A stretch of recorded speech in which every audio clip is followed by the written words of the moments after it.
people. How's everybody doing out there? Welcome to the Alex Questa Show. I hope everybody is doing okay on this Wednesday, June 29th of 2022. We have another fun-filled show for you. We have a guest on, and I think he's going to be coming back with us next week. And he's someone that if you listen to anything I've ever done in podcasting, especially the Alex Questa Show, you will be familiar with him. He is David, my brother. Hi, Dave. Hi. David didn't expect that. David thought I was going a completely and totally different direction. I caught him. Well, and I'm focusing on something else real quick. I was doing it real quick while you're giving your spiel. I saw his head was down and I saw he was just totally not paying attention. And it was the perfect time to do it. But no. Still caught it. I still said hi. It wasn't even that big of a lapse between it. So I don't want to hear it. And you're making small talk. Again, since that episode, you are a significantly better human being when it comes to small talk. Anyway. I'm wearing my jinbei somehow. And you're wearing your jinbei, which is appropriate for our conversation today. Mm-hmm. But what I was actually getting at before I completely and totally trolled myself, we have a guy on that normally when he comes on, it's because he has new music coming up. He does have new music coming up. We're not going to give you a preview this week. Next week, Hack, what do you think? HACKnoCAP is on the show again. Think we can do maybe a song or two next week? Give the people a little bit of what's up. Oh yeah, definitely. Sorry, I'm eating chicken. Got to get the protein in, but I'm super excited. Next week I have a project releasing on I think that's the 8th of July. Is that the Friday? I don't know. You put it all over social media. Go on Instagram. You don't even know when you're releasing your own shit. I thought I put the wrong date, and I was like, oh no, I have 60 likes on this, and it's the wrong date. Now, here's a question. When you complete a project, do you release it on your own or do you give it to somebody on the outside? Is somebody releasing this for you where you were concerned about the date? You make it sound like you're not actually putting this out to the world. Yeah. So believe it or not, we have distributors. So you can't just wake up and call Apple Music or Spotify and be like, hey, I want my song or I want my project on available and I can make all the money in the world off it. Unfortunately, that's not how it works. You have to go through either a record label or a independent distributor. That's what I use. I use DistroKid. Absolutely robbing me, by the way, but hey, it is what it is. So you submit it to DistroKid, and I'm putting my faith in them that they will have it out by the time. And they do a good job. They've only messed up one release, and it was like one of the first songs I ever, because you have to give them a certain amount of time beforehand. Like you can't just say, hey, I want this out tomorrow and then expect it to be out on all platforms. Apple Music is super good with getting it on super fast if you're late, but Spotify is the one that's very slow. So I like to give it, you're supposed to give it 4 weeks, but I'm a procrastinator. I come up with a date in my head last second when it's going to release, and I just stick to that. I mean, I can agree with you because I use Spreaker to distribute this, and similar to DistroKid, it's weird. With iTunes, you can just create a show, throw it on iTunes, get it done. You can't do that with Spotify. You can't do that with a lot of the other ones. And that's ran into a little bit of issues sometimes with Spreaker, not releasing it too quickly on Spotify to the point where I want to promote it and I can't. Spotify's kind of fucked with that, but I think we're in the wrong game, guys. We should just be distributing things. I feel like that's a better way to do it. Oh yeah. And also what a lot of people don't think about is when you release something like a song, it's different in podcasting because you can't really do it.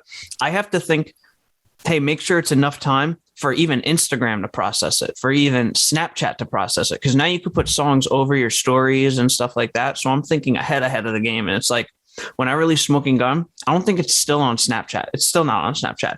And it also takes weeks and days to process the lyrics. So do you remember in horror films how I had you could read along with it? I know. I put those lyrics up somewhere. Mm-hmm. I put on a few of the songs. It takes weeks for that to develop. So with this project, I'm submitting it tonight. I can only pray that if I type up all the lyrics tonight and I do the recording thing to where it matches up with how I can only pray that stuff is out on Instagram by next week, by next Friday. Yeah, it's pretty crazy. But okay, yeah. So we have HACKnoCAP back on with us. Everyone, please go support all of his music. Everywhere you can find music, HACKnoCAP is there. He has 2 official EP releases, some specials released. It's been a fun ride watching him go. I've known him since he was a wee lad. And it's been a good time, and he's not going to stop. And that's and exciting. He's absolutely yoked right now. Yeah, honestly, since watching Black Clover, I'm not kidding. Since Hack finished watching Black Clover, I think he's been doing over 1,000 push-ups like Asta. And I think he actually screams like when he's doing the sit-ups. I think he's going, oh, the whole time as well. I actually, whenever I'm getting close to the end of like a set or something, I actually say to myself, and you could ask my friends, Marada, dude. The direct translation is not yet. Yep. Dead serious, Joe. This is not a joke. I don't want to get too touchy-feely, but you are inspiring me. This is done soon, and I'll be joining you soon. Don't worry. Because I'm still working out, so it's helping. But this is not. This is done soon. But I've limited a lot of the drinking. I cut out soda completely a while ago. But now I'm like eating, making sure I'm getting my proper proteins and make sure I'm not overeating. So I'm actually I'm trying to keep under 2,000 net calories a day, but still eating my weight in protein. And I've just seen results. I've been flying since then. It's funny, since Hack finished college, his name is Joe, everybody. Since Hack finished college, he's become more like a frat boy. He looks more like a frat boy now than he did when he was in a fraternity. Because he's yoked. He looks like a Chad. Like, it's incredible right now. Like, he looks like if a Western American Chad anime had a protagonist, it would be Dave. Is that what we should make a manga based off Joe the Chad, and it should be called Joe the Chad.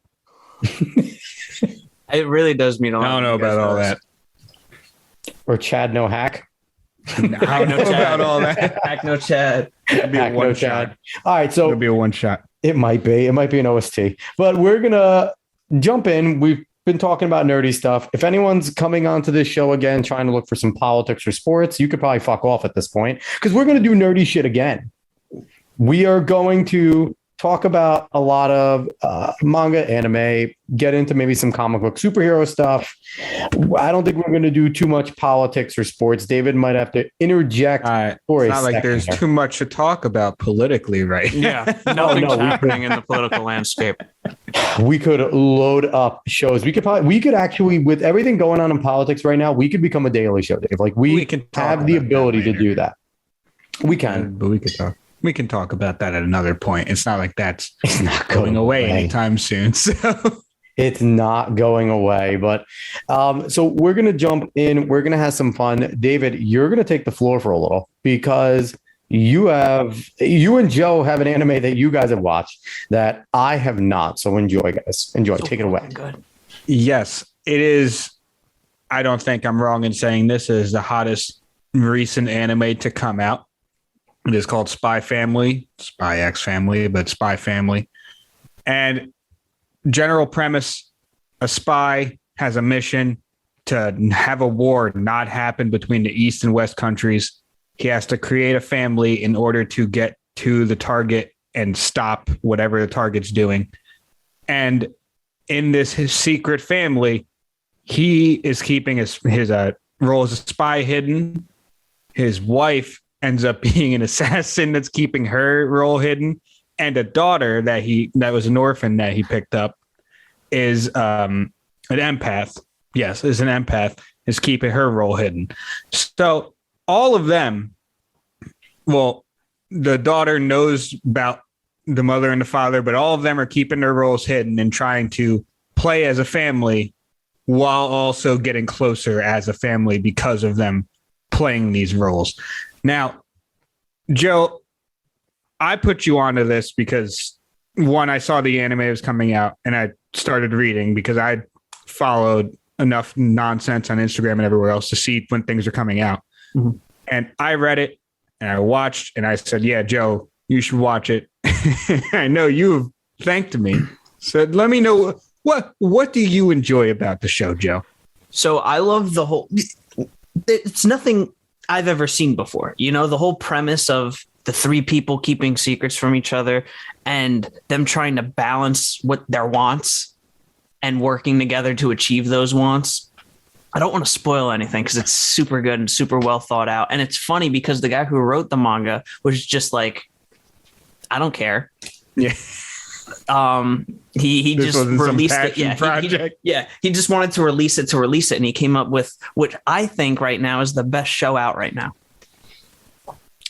It definitely could be. And the main reason why I think it attracts so many people is it is funny, and it's different from a lot of things we see right now. I will say just the subject of it, the keeping secrets thing is something that's been used before, but not entirely in this way, at least not with this paranormal aspect of the daughter knowing the reading minds. But it's so wholesome. That's part of it, which I think attracts a lot of people, is how incredibly wholesome this anime is.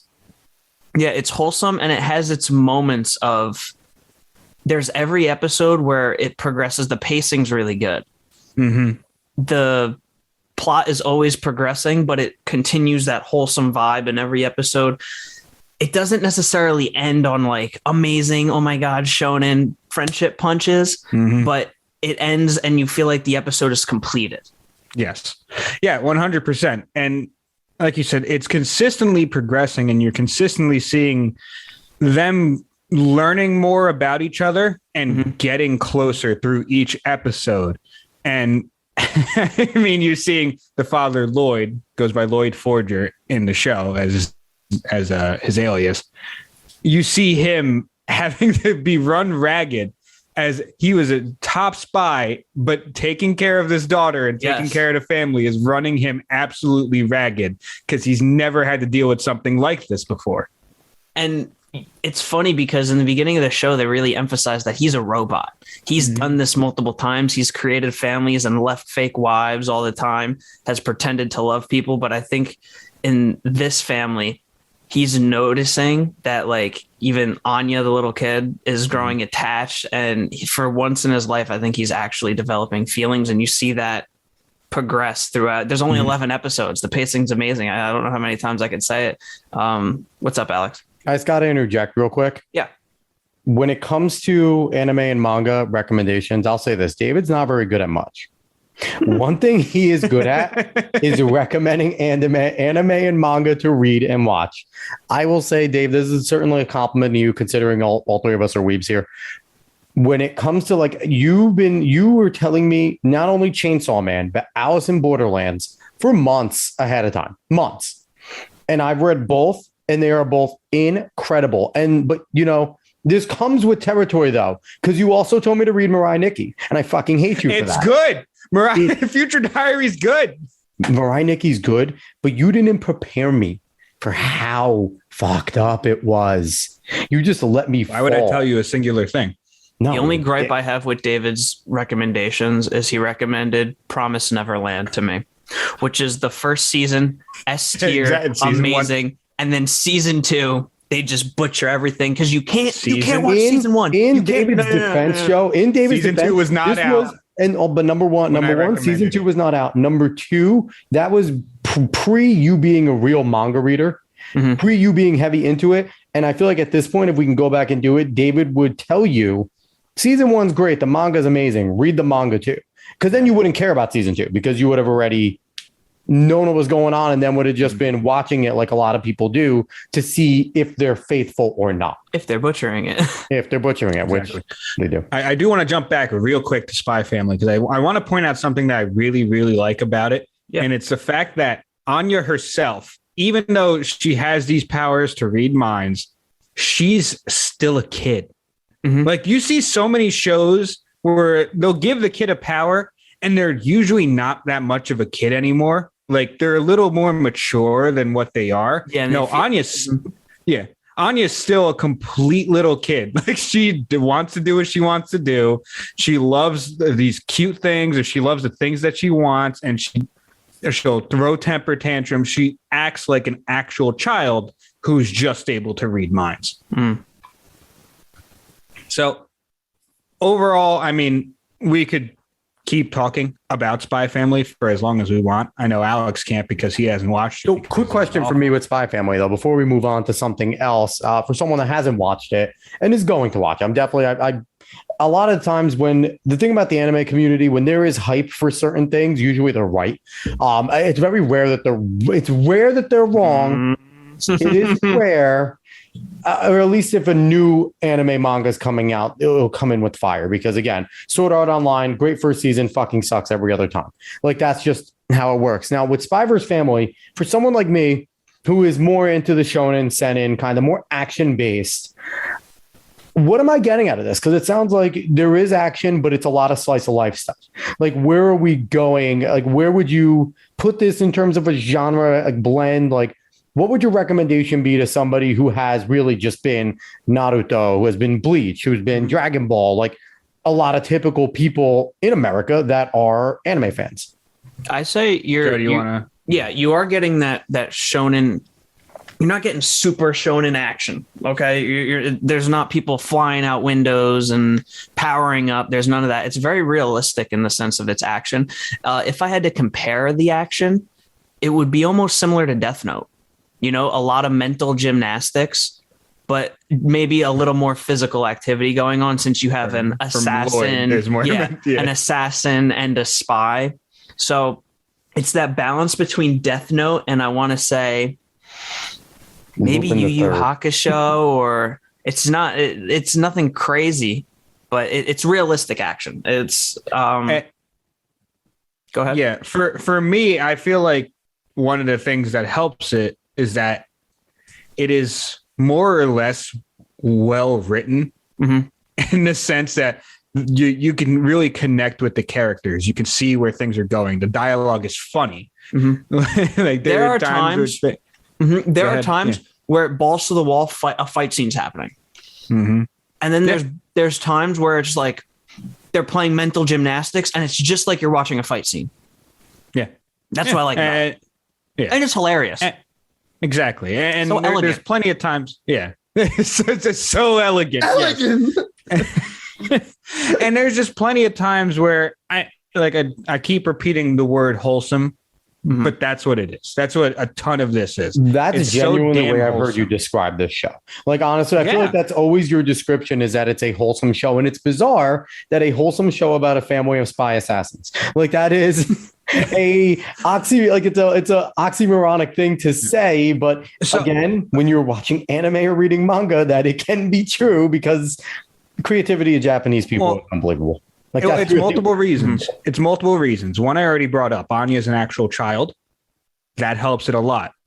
But also, I mean, just the way the gestures are made, like the way the dumb faces they make when they're thinking of something else, or thinking of keeping their role hidden, or like when they're exasperated, like the obvious caricature of faces to show more emotion. Like these certain things are bringing out a lot of the show, where it feels so much more wholesome, and you're connecting to every single one of these characters. Can't be more wholesome than blah, blah, blah. Yes, I think it is. Of course it is. But plus, we haven't even met a character yet that's going to come in in October, not next season, the rest of part 1. But I mean, you see a vision of him. Well, you see him in one of the ending of one of the later episodes. But he's exciting as well. Love it. I also, just to touch on it real fast, Anya, the thing that keeps her, I think, as that child is how influenced she is by the people she looks up to. So she knows what they want because she could read their mind, and it's just her trying to aspire to be that perfect whatever they want, and she does it as a kid does, so she obviously fucks it up a bunch of times, but in the end she's trying super hard to stay. She's been an orphan her whole life. She's never been loved or wanted. So exactly. And I mean, she knows. Well, it's not the biggest deal.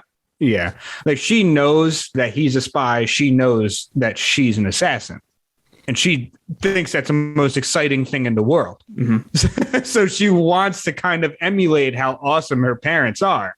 She wants a silenced pistol. She does want a silenced pistol. That is one of the first things she asked for.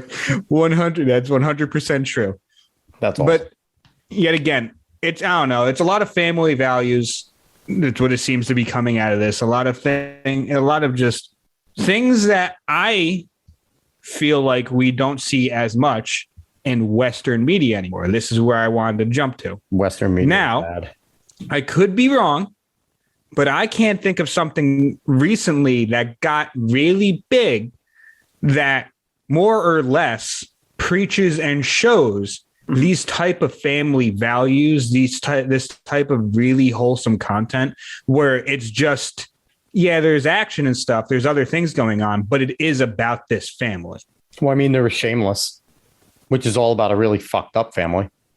A gutter trash family in Chicago. There were a bunch of drunks and drug users, but it's all about the family. Shameless was hilarious. But no. And here's the thing. And this is my issue. And I agree with you that the West struggles with a lot because we're Spy Family and with a lot of just, especially current manga and anime, they kind of gel genres very well. You're not just only going to get like a shonen a lot of times. You might get a shonen that branches into something else or a seinen or something where you could see shoujo characteristics and like you'll get a blend. Where Western audiences, it seems like, especially with our action stuff, they just can't do it. They're bad at it. Me and you, Dave, we've talked about how Marvel has overstayed their welcome with the comedy. Like it doesn't have to be in every single movie. And they just can't seem to understand that. And that it's just in every single movie, they try to do the same exact thing, the same exact model where it's cool every once in a while to see that they're like real people, I guess, but it doesn't have to be every single time. Like, so Western creators, and I always said this, and our father has said this more than anybody, the Japanese are the most creative people on the planet. Yeah. Part of this is, Dave, and we talked about this as well before, they don't care if they come off as racist. They don't care if they come off as sexist. They don't care if they come off. They're going to write what they write.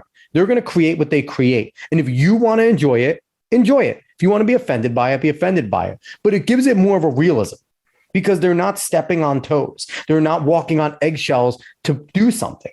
Where in the Western audiences, especially right now, they're creating everything to not piss somebody off, not to create something good, not to create something enjoyable, but they're doing things with the mindset of it needs to be like this because we don't want to get canceled. We don't want to get criticized. We don't want Twitter to go crazy.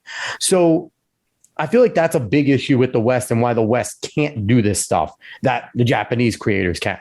Joe, you had something to say. And then The Boys came out. The Boys doesn't care about your political affiliation, color, creed, or anything. They are going to make the most raunchy show that you have ever seen. I heard Hero-gasm is amazing. The episode Hero-gasm. It is the most. Yep. I haven't seen it yet. So, Joe, you're all caught up on The Boys. I've seen season 1. Mm-hmm. Just season 1 is fantastic. I need to catch up on the rest, but no, keep going. Sorry. It is the most raunchy, graphic piece of content I've ever seen in my entire life that wasn't real. The amount of detail they go into, and they do a good job balancing the superheroes are real with the fame and like a pro athlete. They compare it kind of like that. But then even some of the characters have great development. Homelander, if you follow Homelander from season 1 to season 3, you do 3 things that are key when you need a villain. You hate him. You empathize with him. And you understand him. They do a great job doing that. You kind of start to see that build towards the end of season 1. Mm-hmm. And then in season 2, I've started season 2. You see that one thing I noticed that they do very well. Again, I'm only one season. I got to catch up. They do talk about the geopolitical side. Mm-hmm. And like you said, they bring up kind of the big corporation stuff and, how big corporations are trying to turn a profit and there's greed there. But then there's also the political aspect, but then there's also the expectations and there's so much that goes on into it. And it's not necessarily a commentary on one thing. And that's what's cool. And you don't know.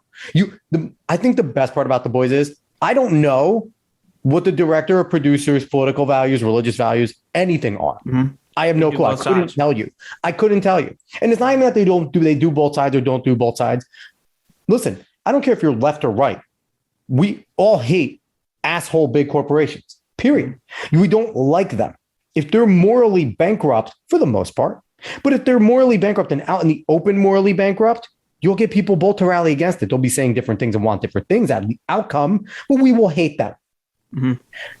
You like, that's the thing with this. Like, you can't tell, and it's very good. I can't tell. And that's another issue. You can tell now when other content's created who it's trying to target. The Boys is trying to target, honestly, it's trying to target our age. Our generation is trying to target men. It doesn't hide that it's trying to necessarily target men because there's a lot of action. There's a lot of gore. There's a lot of sexual innuendo, a ton of it. Wacky stuff. But it's also, the funny thing is, the sexual innuendo isn't just tits and ass from women. It's there's dicks. Like there's a little bit of everything going on. Unfortunately, there is a lot of that. But you know what though? It's not, a lot of it's not gay dick. It's just kind of dick. Yeah, but still. There's a difference between a gay scene and just a flopping cock. There is a scene in season 3 that opens up season 3 in the first 15 I've heard minutes of this scene that I had to watch with my fingers over my eyes because I just couldn't stand to look at it. They didn't push boundaries. They took the wrecking ball that Miley Cyrus was flopping her tits on and they put it through the freaking boundary. Oh no. They're pushing the other side. Oh my. It's literally one of the most disgusting thing I've ever seen on that kind of medium. Now I certainly have to catch up. That just interests me even more. We should just put you as a promo for anyone that hasn't seen season 3, because I feel like a lot of sick bastards would be like, I need to binge this now. I need to know what Hack's talking about. It's very funny because during the Hero-gasm episode, me and Hunter, we were watching, and my parents had people over, and we were like, we can't finish this here with people. You can't have a Hero-gasm, did it? It's bad. So we went into this room that I'm in now, and we got through the Hero-gasm part, and then watched the fight scene where everyone could see it. So I'll let everybody know, not only is Joe a platonic male, Hunter is his cousin, so they didn't go into a room to watch sexual heroes and get horny with each other. It didn't happen. Slowly roll with that. You don't know. That's your cousin. You don't live in Lakers. He's anyway. Your cousin, please. But yeah, no, I do have to go. I definitely want to catch up, Dave. That is something that if you don't take recommendations well, you're a douchebag. Watch The Boys. The Boys is worth it. The only thing that's tough about The Boys, every hour is true. I mean, every episode is truly an hour. Yeah, they don't skip on that. You need to have time. So funny enough that you bring this up, because it does seem like the issue isn't exactly that we're not getting good content, because there is some good content. Like you just said, The Boys. I've heard the new season of Stranger Things is fantastic, and it's made up for anything people said about season 3. At least I've heard. It is all things that I've just been heard talking about. We have that Top Gun Maverick came out. People absolutely love Top Gun Military Maverick. propaganda piece. At least from what I've heard. But we do have good content, at least some good content coming out. But go ahead. Fun thing I read about Top Gun, just an aside, Dave. Apparently, they told Tom Cruise he couldn't fly a fighter jet, and he told him to fuck off and arrange it with the pilot so he can go do his own stunts anyway. And by that point, they just let him do everything on his own after that. They just didn't want him to die. And he's like, I'm a certified fighter pilot, essentially. He has like 100,000 hours in the air. It's incredible. And he just did it anyway because Tom Cruise refuses to not do his own stunts. That's fantastic. I just thought that was a cool aside that Tom Cruise gives no fucks. As much as he's a crazy Scientologist, he's one of the most badass motherfuckers on the planet. Go ahead. Mad respect for that. Mad respect for that. He does not care. But like I was saying, for me, it seems like one of the big issues that we're facing in the West. Maybe they face it in the East. Maybe they face it in Japan. We just don't see it because we don't live there.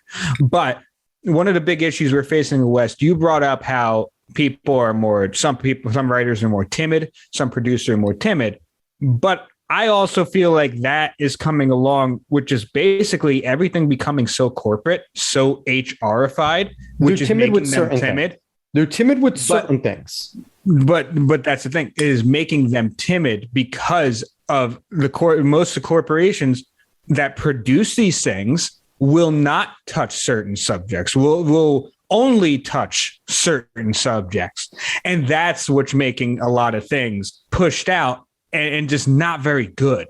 So I feel like it's a big mixture of things because there's plenty of talented talented people out there. There's plenty of good content that I'm going to tell you right now is sitting on YouTube by independent people that don't have any of these strings attached to them. Yeah. They just want to make something. They just have passion projects that they want to make something that they think can be good. Yeah. But when it comes to teaming up or getting produced by these big corporations, I mean, you've seen it in the past as well. This is something that has always been an issue, but it's been more riled up against in the past. Now, no, it's only from a select few on the internet that complain a lot, but they're correct, because while there is good content, a lot of it's bad content, and you could see that a lot of it's bad content. Plenty of people really, they'll talk about some things, but they're not talking about a lot of media anymore.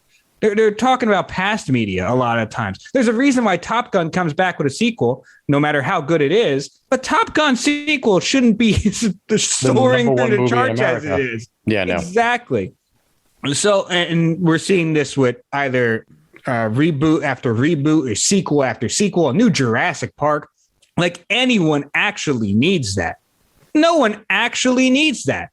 It's just a lot of corporations have no risk for taking any kind of person for what they want to do. Luckily, I mean, Todd Phillips was able to push out Joker. Luckily, Ryan Reynolds had a big enough name to say, I want to do Deadpool the way I want to do it. Well, he walked off the set a few times in Deadpool 2 when they told him they were going to cut it to make it PG-13. He was like, exactly. Bye. But that's the thing is there are certain places where we'll get lucky, but most of the time now, these big corporations have no effort in actually pushing people that just have genuinely good ideas to try to flesh them out. Obviously, they might not work out because they're just ideas for right now, but they don't even want to try that. They just want to push to whatever they think is the hot new thing right now on Twitter. That's all it is. And that's where I was want to kind of take it a little bit, because these big studios have always been big on doing whatever they think pop culture is going to enjoy at that time. And what it is right now is woke culture is kind of the big push. And we've seen it. And again, like David mentioned, Twitter. A lot of these places take Twitter as reality, and anyone that lives in the real world knows Twitter is not reality. So when you're basing everything that you're doing off of what you think is pop culture, we saw it, in the 90s, all the, 90s, late 90s was all hip hop stuff. Everyone was wearing the loud pants and the bright colored shirt. Kind of White Man Can't Jump was reproduced in every which way with the music and with the style of everybody. They go with what they think is popular. And right now, what they think is popular happens to be a bunch of woke stuff. And it's not.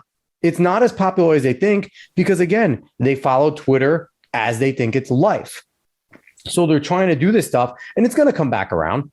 It's going to come back around because once they start losing money because they can't, because, reruns are going to run their course. They're going to run their course, and they're going to start really losing money. Lightyear tanked. Disney movies don't tank. That doesn't really happen. Exactly. Big produced Disney movies don't tank, and Lightyear tanked. And why did it tank?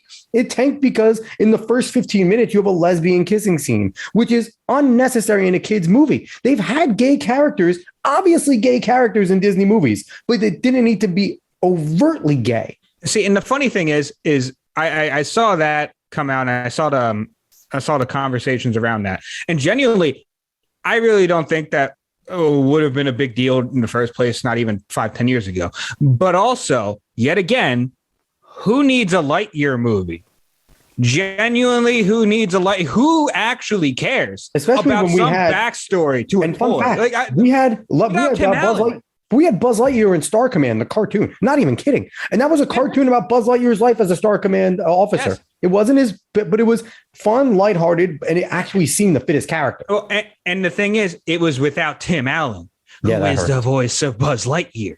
So there's other We know than why that it was scene, without Tim Allen. It's without Tim Allen because Tim Allen's a staunch conservative. But other than that scene, you could take that scene out, and I'm telling you, the movie's still not doing that well. Yeah. It's still not beating Top Gun Maverick because no one needed a movie like that. And I know we've been talking a lot, Joe. The fucked up you part want to jump in at any time. Joe's not shy. But the fucked up part is that I was actually okay and looking forward to Lightyear when I first saw the previews. Because again, we might not need it, but if you're taking it away from the toy and you're kind of just making it kind of realish and having fun with it, listen, who doesn't like space police that are badass? That could just be a cool story on its own. But the fact, again, you took Tim Allen out of it, and then it's over. It's not Buzz Lightyear anymore. In a movie setting, it's not Buzz Lightyear. It's got someone cosplaying as Buzz Lightyear. And, I feel a little bad for Chris Evans because Chris Evans is a fine actor. He's a good actor. He's a good action actor. I'm guaranteed he actually did probably a pretty good job. But I mean, it's kind of fucked up and sad too, how politics controls everything. Mm-hmm. It's controlling everything right now because there's a good reason. A bunch of conservatives definitely did not go see that movie because Tim Allen wasn't there and Tim Allen's a conservative. So to support Tim Allen, a bunch of people didn't go see it. I guarantee that was part of it. And that sucks. That sucks that that's a reason to go see a movie. Or not. I mean, I didn't see it because I'm not a big movie guy. I'd rather watch a good TV show than a good movie. I have 2 young kids and me and my wife don't go out anymore. So that's why I didn't see it. I'll watch it on Disney Plus when it comes out. This is why it sucks because I'm a big TV show guy. And, there are some animes out there that are super good, but there's such a stigma around them still because of the community that like, my friends are like, oh, there's nothing on. I don't watch anything. And I've been trying to tell my one friend, Brendan, I was just like, yo, watch SpyXFamily. And he's like, no, I don't like the medium. It's weird. It's this. David and I have never cared. I know. But there's just such a stigma around it. And people are missing out on so many good stories just because they think, oh, it's weird. Oh, it's this. Oh, it's which is hilarious. Idiot. Yeah, because they saw an idiot on the internet dress up as Zenith doing the Naruto run or doing whatever. Yeah. Which is hilarious though, because Joe, you did, definitely, I 100% broke that stigma throughout high school and stuff because I played football. I was an athlete. Yeah. I lettered in every season in high school except for one when I played freshman football. I was a varsity letter winner in 11 of 12 or whatever it is possible seasons. And I openly enjoyed anime. And the thing is, though, and the funny thing is, when you openly enjoy shit, it doesn't matter what it is. It could be cool. It could be weird. It could be whatever. If you're in a crowd, if you're courageous enough to openly enjoy something that's fucking weird, people will join you. Yeah. And it's not as weird as it was. You have, whatchamacallit, the guy that played Killmonger. I forget his name right now.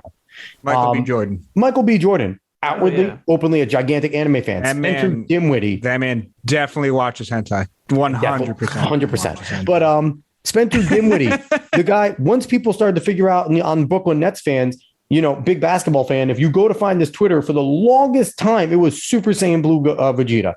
And it's like, and openly, so it's becoming much more of an open thing. And I get it. There's still a stigma out there.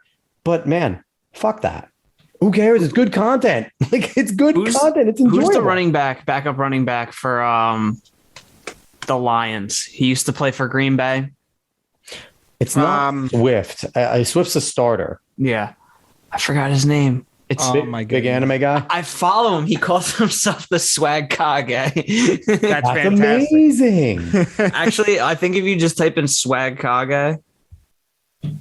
But it's just, I get it with the stigma thing, Joe, but it's like, you can't, like, for me, I've always lived the way you can't walk around being afraid. And this is kind of like a anime stigma. Don't be afraid of what other people think. Just it's not that I care. And be open about it. It's just these people, they're bored. They have nothing to watch. And I recommend it. And they're like, no, that's fine. Weird. That's on them. Okay, dude. Joe.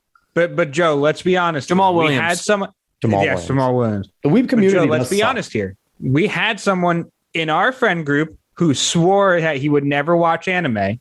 You show them the right one, they'll at least watch a bit of that Another one.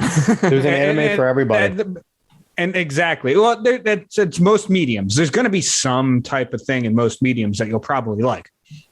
But either way, I want to jump to comparing to something here, mainly because this is something that haven't stopped talking about in goddamn weeks because Peacock comes with my cable and Peacock has ruined me.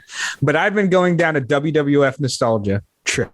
I told everyone this is going to get really fucking nerdy real quick. And exactly. And funny enough, I do feel like there's a comparison here, mainly because in the past, anyone that watched WWF, especially if you're around our age or older, I know you damn well did.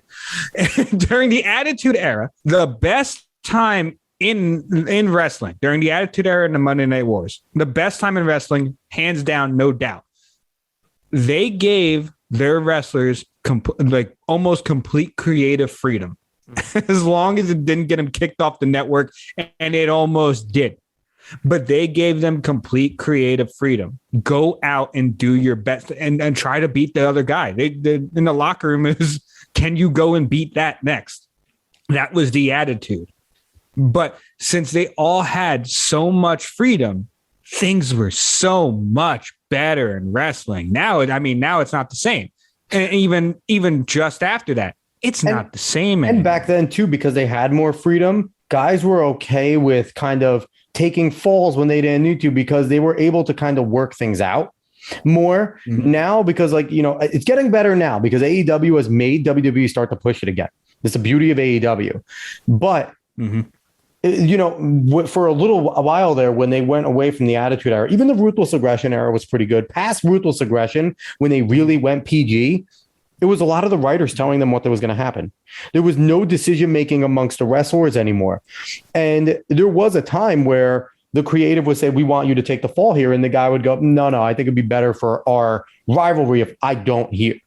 And like you said, they had more creative ability to work with the writers and to do things like that. But writers gained a lot more power somehow during the PG era. Go ahead, Dave, finish your thought. Well, I mean, mainly I'm making this comparison, one, because I've been watching way too much docuseries and things of WWF, but also because I feel like it really works out the same way just in any industry, where if you have just basically an open environment where people are consistently trying to put out their best stories and doing their best product, it's just going to flourish 100%. And we're not seeing that in Hollywood anymore. And that's why they're getting their asses kicked by people on YouTube. Let's be honest. I mean, not revenue wise, but with people watching, at least per budget and everything, they don't like it. They don't like what's happening on YouTube. So how much does this come down to understanding your audience, though? Because like WWE obviously lost track of their audience during the PG era when they were, you should have been marketing to 16 to 30-year-olds, men. And they stopped marketing to that. They want to make it a wholesome family product. And it was supposed to be a male soap opera with some sex and people beating the shit out of each other. And then we talk about The Boys. The Boys understands its audience. A lot of times anime and manga understands their audience. That's why they're split into different categories. I don't think these corporations understand who they're even marketing to anymore. Yes, 100%. I just want to jump back and I'm going to clean up the WWE thing and then go back to that. But I will say what they basically did was go back to what it was before the Attitude Era, because it was a family environment before then. But they had something there whose name was Hulk Hogan, who was and probably forever will be the biggest wrestler of all time. Hulkamania, brother. It's ridiculous. One of the most charismatic of all time. Exactly. It's ridiculous, the crowd that he could probably still garner coming out. If I'm a Real American goes on, and anywhere you go, he will get the biggest pop that night. Everybody knows that theme song. But that's the thing, is that they had Hulk Hogan. They don't have John Cena is the closest thing they have to Hulk Hogan, but John Cena is also older. He doesn't come out as much anymore. But that's the only thing that they have now. Roman Reigns is not a Hulk Hogan. He simply isn't. He's supposed to be the biggest guy right now in the company. That's what they don't have. You could have a PG environment, but you need to have the larger than life person there, which they do not have. Now, to go forward to knowing your audience, yet again, the anime manga industry, the boys know their audience. Like there's certain things that know their audience. I just want to say, if it's more of an open environment, if Hollywood decided to take more people that just have good ideas elevator pitch ideas. How many stories, how many movies have come out that are fantastic by a person that basically trapped someone in the elevator and said, I have this idea real quick. I think it's really good. And they got lucky enough to keep going. But that's the thing, is that if it's open enough where you'll actually take in any and all ideas that you think can actually fit into a good narrative, into a good story, you'll find the audience there. There's an audience there for a good story, for almost any good story. Most of the time, these things don't just get left high and dry. So that's the thing, is Hollywood doesn't know their audience because they're trying to pander to an audience, one, that doesn't watch them in the first place, but also two, that isn't there. It simply is not there. And I mean, I guess it's the beauty of what Sundance, Tribeca, Cons used to be, still is to an extent, but essentially where the indie people got their say and got the chance to kind of get the attention of these Hollywood studios because the reaction will be so good in the community. And, you know, it is a big deal when an Academy Award a movie that was produced by a big company or got cleaned up, it was like, all right, originally in Sundance, originally in Cannes, originally in Tribeca, because this is where you do get your creativity. That's the places where your producers, small budget, almost all of them small budget, but they are doing their passion. And which is why you see some of these big actors, when they step away and they want to direct and do their own stuff, they don't go to the studio. They'll maybe work with a studio exec that's with them and they understand how to get things done, but they go to Tribeca, they go to Cannes, they go to Sundance, and they put it in there. And obviously their name helps drive it to popularity a little more. But if the product is shit, they don't care at Sundance. They don't care at Cannes. They don't care at Tribeca. They'll tell you it's bad. It will not get a good review because these people are ruthless, and they're all the same group of people. They're all these artistic elites. So they're all trying to eat each other at the same time. But if it's truly a beautiful work of art, these people, and most people, if it's a beautiful work of art, you can't help but acknowledge it. So that's the beauty of those places. But again, I think we're getting away from them as well, because how many Sundance movies do we really see popular anymore? How many Tribeca, how many Cannes movies do we really see get promoted? It used to be all the time, you know, on the big bottom of the screen, 4 stars, Sundance Film Festival. Like, okay, a lot of them were weird for me and I didn't want to watch most of them, but at least I acknowledge, like, this isn't Hollywood. This isn't normal. This is a weird concept, but it's okay. It's not the same rinse, recycle, repeat bullshit. So, Hack, you're a little quiet over there. Do you have anything to throw into the conversation? I know very little about the subject about the movie subject. Yeah. You said you're not a movie guy of WWE or movies. Not a huge movie guy. Well, Joe, we could talk about something that is near and dear to your heart. What's that? I'm sorry happened to you, but we did see that the Halo series came out. No, I don't want you to do this because you're going to do this to me in Lord of the Rings, and I swear to God, I'm going to have to do it back to you in BioShock. Don't fucking start this chain. I'm ready to talk about BioShock. But Joe, how did you feel with who produced Halo? I can look that up. Paramount. How did you feel with what Paramount decided to do to Halo? So I don't even know why they even used the name Halo. That was a stretch, you know. It was very bold by them to just throw Halo skins on a crappy sci-fi. Should Halo fans sue them for using their likenesses of their favorite people? Oh, I think everybody who worked on that should be fired, and the fact that there's a season 2 should be a war crime. I didn't even know there was a season 2. They're already filming it. Convention. They're already fucking filming it. Imagine spending that much money to absolutely have everyone that's going to watch it hate it and not come back and see. It's one thing if you try your best to follow the story of Halo, because obviously when you throw Halo, who are you appealing to? The WWE audience. Obviously, you know, you're appealing to the people who watch TLC every night. That's it. No, you're appealing to video gamers. You're appealing to people who watched and played and followed and read the books. You know, these people, they're like, oh yeah, we didn't even really play the games. We just kind of wanted to read the books and see what happened with that. And they just kind of like made guesstimates because, you know, the people who write these books, I love how mad he is. They're writing it because the gamers who are going to read those books already have the first 3 games in context. So, they hint in these books that, Halo might be a weapon, or like the Forerunners, like some of these books are about Forerunners. So they know why the Halos are built. In the TV show, you should not know where we are in the timeline that Halo even exists. In the second or third episode, and this is when I stopped watching. I'm gonna be honest, I couldn't. What a fake fan. Yeah, I know. I'm happy you stopped watching. I couldn't. Hey, listen. The action scenes were pretty cool because you got to see like, what a real plasma pistol would do to people. It was very graphic and gory, and that was pretty cool. Like the 3 action scenes that they had throughout 8 episodes was amazing. And what happened? Master Chief basically he meets this guy, some like hobo crazy guy. He's in a jail cell, and he tells him Halo's a weapon. Nobody knows. If you played the video games, they stumble upon Halo in the second. I almost said episode, in the second level, while making a space leap. So they stumble upon Halo completely on accident. And like, what the hell is this? Oh, we're crashing on it, and then you explore it.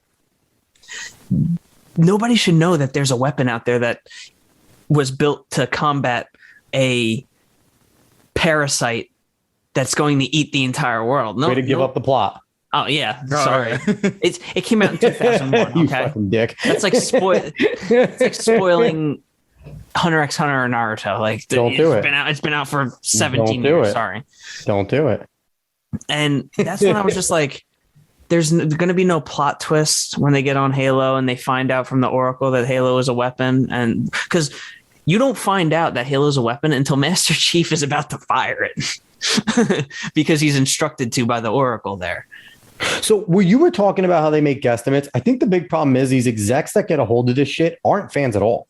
No, you said not. They really didn't play the games. They might have read a few books, but they're not. They fans admitted at all. they didn't play the game. So they're writing these things and just taking out the cool pieces that they think are cool. They took and pride. not realizing it's going to be ripped apart. And it's the thing is that's the thing where I think is like you said, they're doing things that are obviously going to make people's head explode. Disney did this with the fucking movies with Star Wars. We talked about that. How it's like they didn't read any of the extended universe. They didn't give a shit about most of the canon. Then they wrote things like they're writing things for people that have never watched it before. And I guess if you've never seen or taken in any Halo content before, it might be a decent show because it has action. It has police. Doesn't soldiers. have action. Well, okay. But it has police soldiers and it might be a decent concept if you've never seen it before.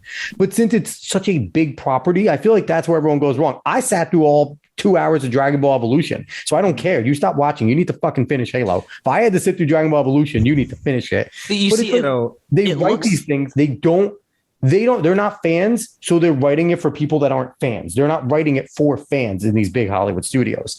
That's what I think is they get really wrong. Yes. And the producers are acting like they're building a franchise from scratch, we need to appeal to everybody. No, just appeal to Halo fans and you'll break records. That's really all you have to do.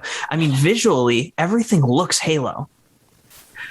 Everything else, the music doesn't feel Halo. The dialogue doesn't feel Halo. How hard is it to just go, fucking rocket science? You could literally use Marty O'Donnell's soundtrack and not get sued because he made it free for everybody to use. Just get Incubus to go make a new fucking anthem, 4-song anthem that they did for Halo 2. Yes. No, you could use it for free. The modular, the remix is free. It's all free to use. But again, they're copyrighted. Not fans. They're not. So funny fans. enough, that's the problem. I remember when this was coming out, and I was in a group chat.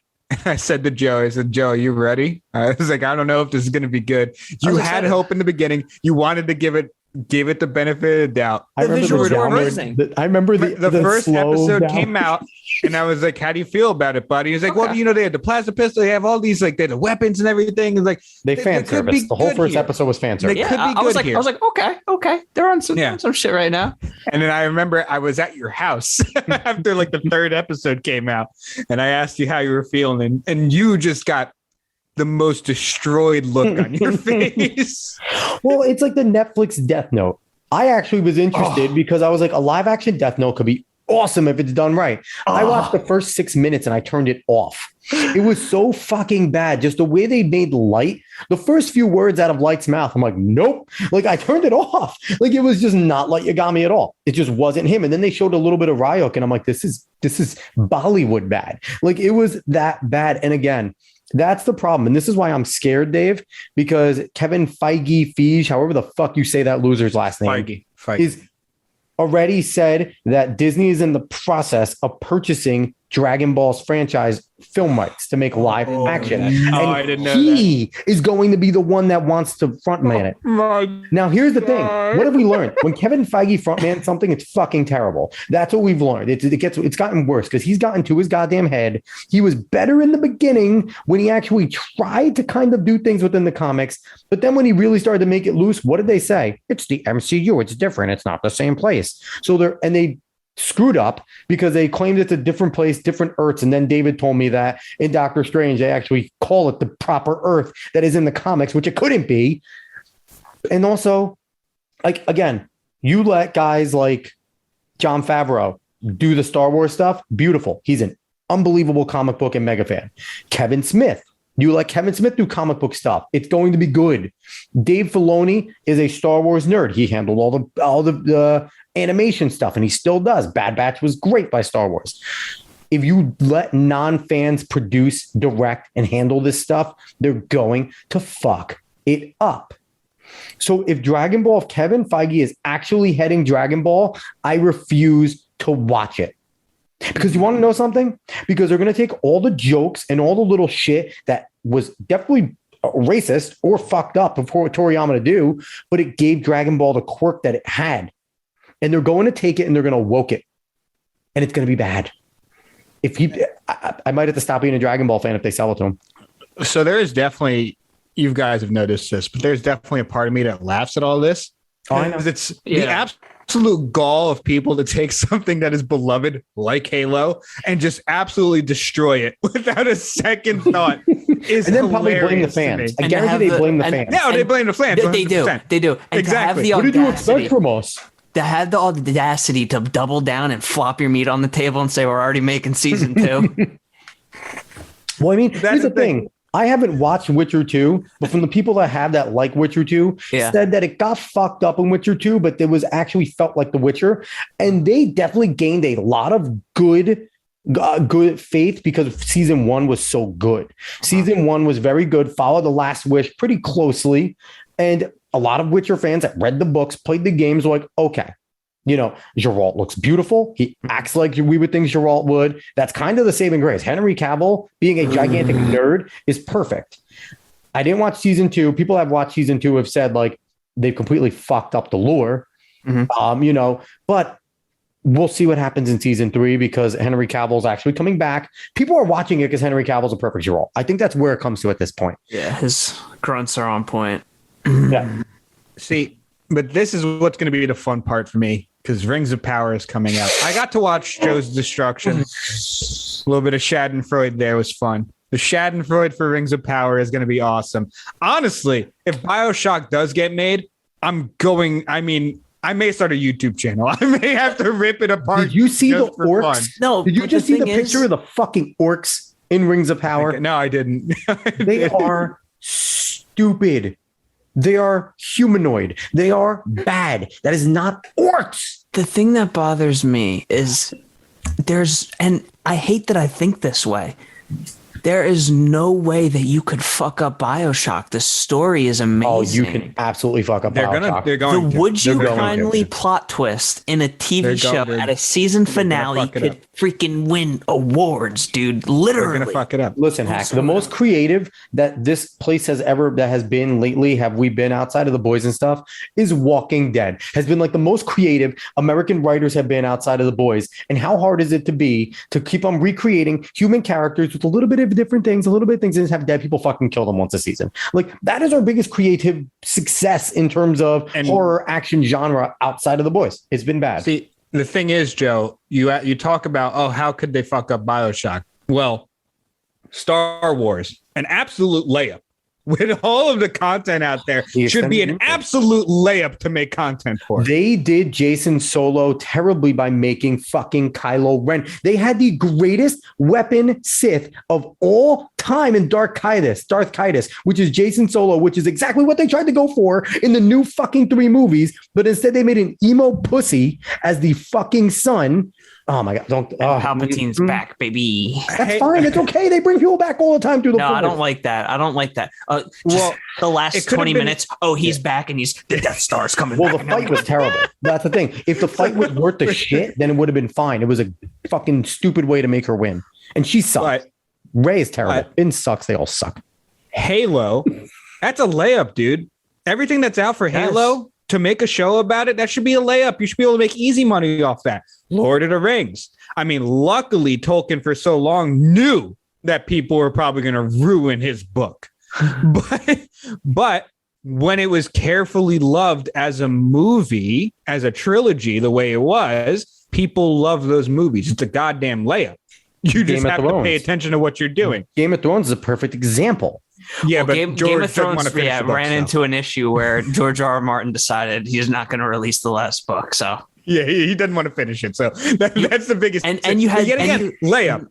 But you had producers who said, "Hey, we know how this ends. George told us how it ends. What if we just wrapped it up in one season Well, 'cause they wanted to go to Star fucking Wars and work it- on Star Wars?" But then they never finished Star Wars. Fucking dickheads. They got kicked off. They should have.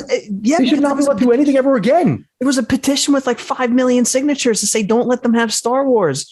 It was so bad. And the thing is, I'm sorry to get back on Game of Thrones. You hyped You're up fine. since episode 1. There's been this boogeyman that was the White Walkers. And you build it up all the way to season 8, where this is the long night. I'm talking these motherfuckers ride spiders the size of wolves, and this is quotes from George R. R. Martin in the TV show. And then it just turns out to be an undead guy who gets killed by a toddler. I'm in one episode. And the cripple's the last man standing. No, and I'm fine with that. I actually predicted that. I'm not happy that Braun was left there. I don't give a fuck. Spoiler. Do Fuck you remember? Braun. Do you remember my? One-eyed Raven bullshit. Do you remember my group chat after season 2? Yeah, I think it was. I think it was season 2 or season 3. It was Bran is the reason for the season. I knew he was going to be the king. that is. Yeah. And I'm okay with that. It's just how they got there was so rushed. There's no reason the long night, the long, keyword being long, is 1 episode long. And now they're going to make a show about a season that was already made about Jon Snow wandering the fucking wilderness. They're going to make a full show about a full season that already happened. And the All thing because that they can't sucks- let it go. You could have, George R. R. Martin said this could be 13, 14 seasons long. The long night itself could have been 1 or 2 seasons. Could you imagine just fighting the White Walkers and like people actually dying? And I'm okay with them a little bit because George R. R. Martin writes Bibles and they're detailed and they are difficult reads. You have to go back and read a few of them. And it's similar to Lord of the Rings, but much more detailed than Tolkien ever was. Mhm. Tolkien had some fun shit that He you does had a to lot of decipher. world building. George R. R. Martin is very world building, very detail oriented. And he's kind of sleight of hand in his writing where you can miss something that they allude to. And you're like, fuck, I have to go back and figure out where this came from. It's the only book I've ever highlighted like an English teacher. It's amazing. But the thing is, I can understand them wanting to kind of bring it down a little bit. I think what pisses everybody off, more than anything is we were promised at least 10 seasons. We were promised 10 seasons by them. They told us with the content we have alone, without George finishing the final book, we have 10 seasons here. We're going to give you guys the proper due and respect that his work deserves.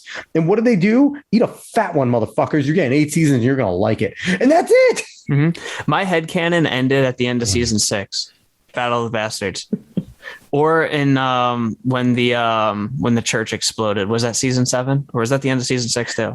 You can ask Julie in one of the episodes where Arya is just like running through the fucking city. I'm like, she should be dead. Oh, she should be dead. Oh, there she should be dead. Oh, when she has died like there. the cut. She in died there. Yeah. Mhm. She fucking blew up 6 times. Yeah. And she's like 6 inches tall. And she But blew up I'm 6 okay times. with that plot armor. And it's just anything past season 6 is just not real. I think Anything past season it's 6 fanfic. is plot armor. It's all plot armor after that. That's all it really is. It's not. We can go on about Game of Thrones. We can have a whole fucking podcast with Was David really- being mute and complaining about Game of Thrones. Half of season 7 was really just anime filler. It went. It was. And what I think the most tragic part and why fans were the most pissed about something like Game of Thrones was for 6 seasons, it was the best show on TV. Yep. Hands down, bar none. There wasn't a single show touching it. People waited week by week, and there was a discussion. And you were on Twitter. Everything was like live. Everything was so cool. Julie and I were late to it. We didn't get in until season 4. We watched the first 2 episodes, and then we would binge 5 episodes a night just to catch up before it fucking started again. It was that compelling and good. And just for them to throw it away. And Dave, so here's the thing. Hearing what we said here, what's worse? What's worse, being faithful, being good, doing it all perfectly just to get to the end and go, assholes, and just do what you want, or fuck it up from the beginning, piss a bunch of people off, but go away and not come back. It's done. We got Cowboy Bebop for a season. The actors claimed it was going to get good in season 2. That's kind of like communism. We'll get it right the next time. It doesn't work. It's bad. So what do you think is worse? Fuck it up from the get-go, get it out of the way, get this shit off the air, or lead you along. Beautiful, awesome. We've read the books. We love this. It's great. It's been perfect. And now it's over. And no closure. A ruined orgasm. It's bad. See, I didn't watch any Game of Thrones. I still recommend watching it. I think I watched maybe like 20 minutes because other people were watching it, and that's all they were doing. So I sat and just watched the end of whatever episode that was.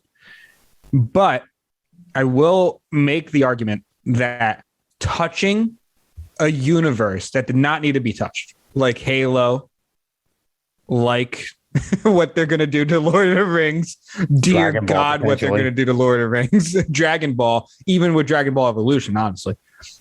But going ahead and just deciding to make those, most likely knowing you're not going to make it well, just to put something in there for basically fans to hate, I feel like that is worse, because at least you have some good memories from Game of Thrones. At least you have a bunch of good memories from Game of Thrones, honestly. They've been overtaken. You have a very bad ending. You have a sour taste in your mouth, but you at least had a lot of good times with it. With these things that were picked up that were never taken care of in the first place, off of for fan bases that loved this thing for a long time, man. They had no reason to touch it. You had no reason to touch it, but you did, and you ruined it. Here's the thing, though. The Battle of the Bastards was single-handedly one of the most amazing things I've ever seen on a streaming medium ever. But here's the thing.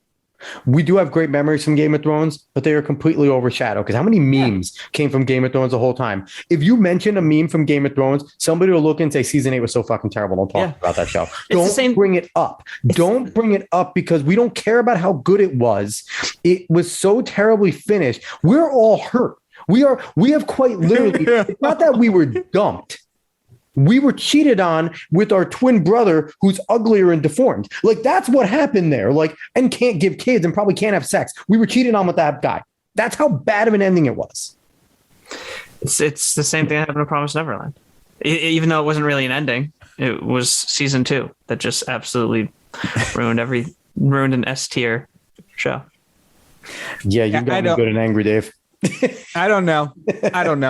I can't wait for Rings of Power, honestly. Fuck you. I may actually watch it just to piss you off, just to bring it up every single time I talk to you. You know what? I just can't wait till they try to fuck up and make the Silmarillion, which you can't make, because it's quite literally making a Bible. To touch that. It's making a Bible. Tolkien wrote a Bible with that, but the whole first chapter is quite literally creation.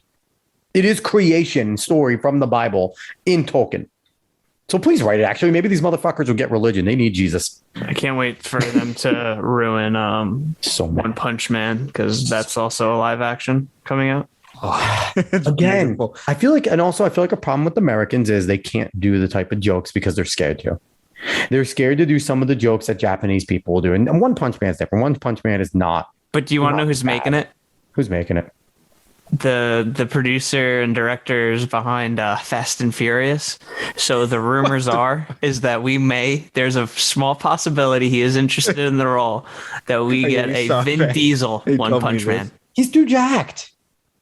I know. You need a That's the thing about Saitama you is need to because you need to give me fucking Michael Cera. Just put a bald hat on him, and there's your One Punch Man. Michael Cera is the perfect Saitama. honestly, yeah, he's Give absolutely me Michael perfect. Cera as Saitama, and he would be perfect because he has that demeanor about him. Can you just see Michael Cera just looking at somebody getting hyped, just going, okay, like it would be so good, like super serious punch, like that would be like. But again, can we make a gag movie? Like you would need to make a Hollywood production movie, but make it Blank Man. You guys remember Blank Man with Damon Wayans? I think it was. You guys might have been too young, but Blank Man was quite literally a guy who thought he was a superhero, who wasn't, had a secret layer and everything. And it was just a gag movie.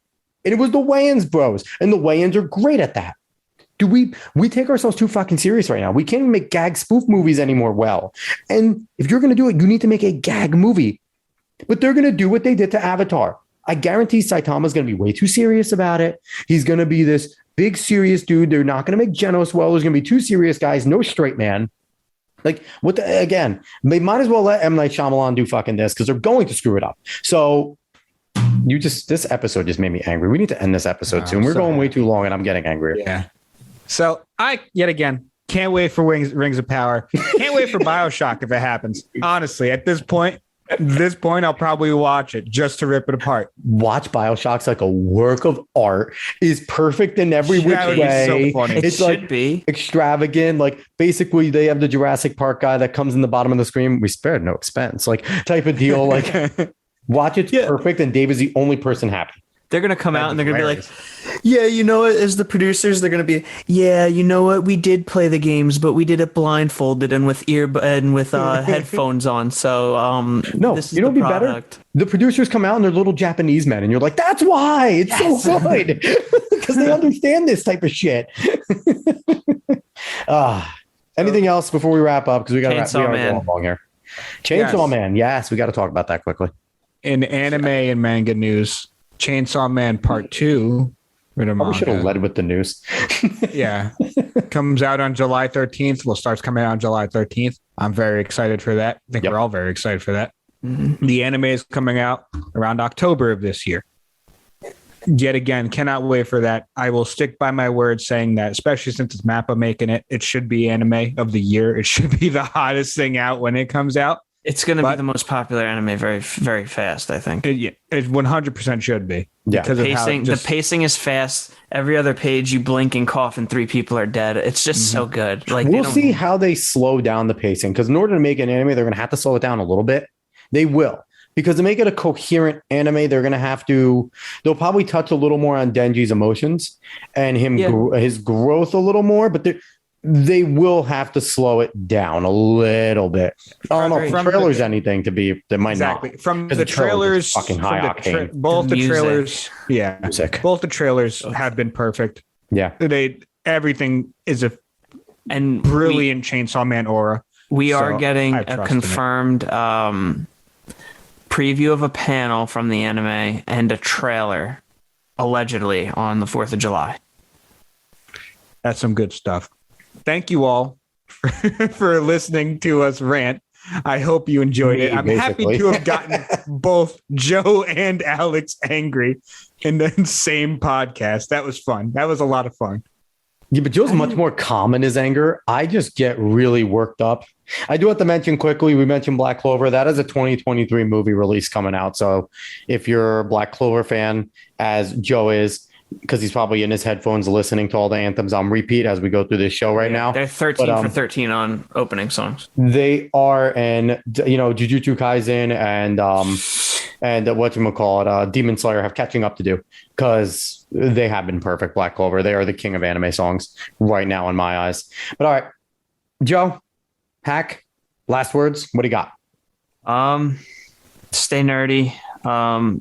Watch anime and don't care what people think because it's a very good medium and there's a lot of stories that you would have never thought of. Anything else about your music? Because you are a music artist. So I have a single dropping on Friday, which is in.